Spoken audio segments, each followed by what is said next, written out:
þar sem ég var nú að fá mér þennan yndislega vínilspilara. Það var eiginlega sko, það var núna vínilplata á fónunum hjá mér. Það fann alveg æðislega vínilplötu í kólaportunum daginn með Dolly Parton, Lindu Ronstadt og Emmylou Harris. Þar sem að syngja svona country þrírattað, alveg gullfallegt. Ég hlusta mest á það í dag. Eiginlega klúturinn hans Eyva. Það svona eina af mínum uppáhalds Eurovision minningum. En svo einhvern veginn kemur alltaf Gentle Di Mare upp í höfuðið, en það ekkert svona einhvern veginn tengt einhverju upplifun varðandi Eurovision þannig. Ég græti við nánast öllu bara. Eftir að ég eignaðist börn, þá maður farin að gráta við ótrúlegustu atriði.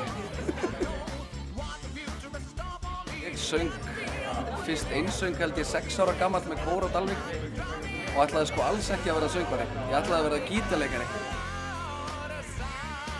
Þá var ég að elda lambakjöt fyrir Karl Olgeir Olgeirsson, píanóleikara heima hjá mér á Dalvík og við vorum að fara að spila á árshátíð Landsbjargar held ég eitthvað svoleiðis. Þannig að ég held að við fengið úrslitin endanlega í bílnum á leiðinni á árshátíðina. Ég ekki með hjátrúarfullur. Ég bara trúi að maður sinnar gæfu smiður og sá sem leggur mest á sig vinnur keppnina. Þá er ég ekki með Eurovision keppnina. Ég er með ömurlega símhringingu.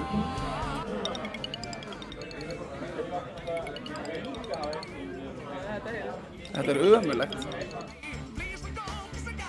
Ég get talað allt aftur á bak. Það er mjög skrítið sko, ég get sungið heilu lögin aftur á bak. Tilbúna rétti frá tóra og vér smökkum, til með að njóta þess besta með þokkum. Því eitt hef ég frétt sem eflaust er rétt, að framtíðar næring falin í pökkum. Muni eftir þessu auglýsingu. Nu blev ditt hjärta får och drev myckums. Lite dem var avtonsett att sätta myckums. I tio fick ett kärv med strålfärgetien. Där radigt markniren rände hela fin myckup. Bara spila þetta aftur á bak. Þá sér að þetta er hvert einast orð rétt.